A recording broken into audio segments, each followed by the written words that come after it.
Race 9 at Kentucky Downs on Saturday. The $1 million turf sprint, a win in your win for the Breeders Cup turf sprint coming up at Keeneland in November. Joe Kristufek joined by Scott Shapiro. Scott, some familiar names in this race, some horses with Kentucky Downs experience. Looks like a good betting race to me. 100%, Joe. A full field, some also eligibles listed, and running for $1 million as a turf sprinter. Not something you get to do very often before the Breeders' Cup turf sprint, but there'll be a full field trying to do it here, led by Arrest Me Red, who's the 9-5 morning line favorite. Couple of important notes here. It's a 6 furlong contest, which you don't see at Kentucky Downs very often. Most of the sprints are 6.5. The rails come down for the first time at the meet. Rail position will be 0. There is a little bit of rain in the forecast as well, Scott. And of the 15 horses entered in here, 7 of them have run at Kentucky Downs. 2 of them have won, Chewing Gum and Totally Boss.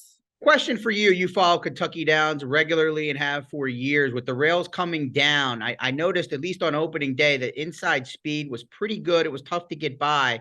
Do you think that factors into whether speed or off the pace types will be at an advantage on Saturday? That's a great question. Monitoring it very closely. But last year when the rail came down for the first time, the outside paths were a lot more packed down and the inside grass was a lot higher. It was actually tougher on the inside last year when the rail first came down on that weekend. They had some rain last year at the beginning of the meet, again, some rain this year. So I'm looking for outside potentially and off the pace, Scott. We'll see how it plays out, but that's my thought going into Saturday. Yeah, I thought that might be the case, but as I mentioned, I saw speed holding up pretty good during the early part of the meet. Obviously, rain in the forecast and the rails down, things could change quickly. And no doubt, Joe, that Arrest Me Red on paper and with the outside draw looks like the deserving morning line favorite. Yeah, deserving morning line favorite. The price 9-5, way too short for me in a field of 12. And I don't put a whole heck of a lot of stock, quite honestly, Scott, in these Kentucky Downs morning lines. They're not very accurate overall. Nobody in this race should be 9-5. I don't see a heck of a lot of speed signed on here, though. How do you think that plays into the result of the race? I 100% agree, especially if number 13 Artemis City Limits doesn't draw in from the AE list, who for Mike Maker drawing to that far outside with the 13 post. But I kind of went with a horse that I think will be able to take advantage of a lack of early speed. Doesn't necessarily need the lead, cutting back in distance, which should give him the foundation to get this 6 furlongs without question. And that's number 8 Brand, a horse shipping in from Southern California for trainer John Sadler and Horonis Racing. Obviously, a tremendous year for Sadler and Horonis with Flightline, a pretty fast horse you may have heard of.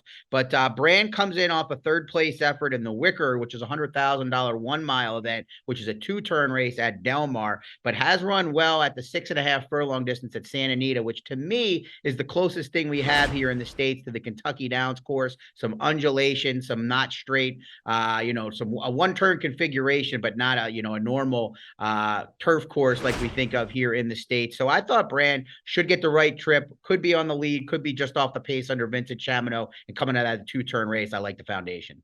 I mentioned a couple of horses that have won here at Kentucky Downs. One of those Totally Boss, and I love the way he ran at Churchill back on May 28th, going 5.5 furlongs. Last out at Ellis, I thought it was a perfect setup to this race, guessing that Rusty Arnold had been pointing him to this spot the entire year. He already has a win in this race in September of 2019. He was shuffled back last time. He was 7 wide in the turn. He made up ground, and my note is great prep for Kentucky Downs. Not to mention the fact, Scott, and I don't think I'm going to get it, but he's 12-1 in the morning line.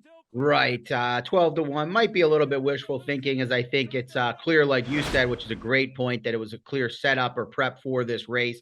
The only concern I had, well, a couple concerns with Totally Boss for me. Is he the same horse that we once saw? Probably, because that effort at Churchill was good, although a good race shape for his off-the-pace style. And then the non-Lasix factor, the last 2 races with Lasix, both off-the-board finishes, but you can make an excuse like you did for the Ellis Park race last time out. So I think Totally Boss makes a ton of sense as Florent Giroux returns to ride. At Kentucky Downs, I think it's important to go big game hunting as often as possible, Scott. I'm going to ask you for your long shot in a second here.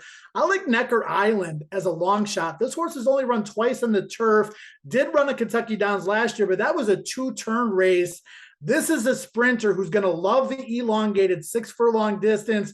And I honestly think at the age of 5, and he does have some turf pedigree, he's in the best form of his career. That was a tough DQ last out at Colonial, but you and I have seen a lot of these races. He somehow finds trouble. He can overcome adversity, and that's a good quality to have at this racetrack. No doubt, a hard trying horse when he's in the mixed late. He likes to win races. 7 for 27 in his career should be a good price because of the somewhat unknown with the surface switch to the turf.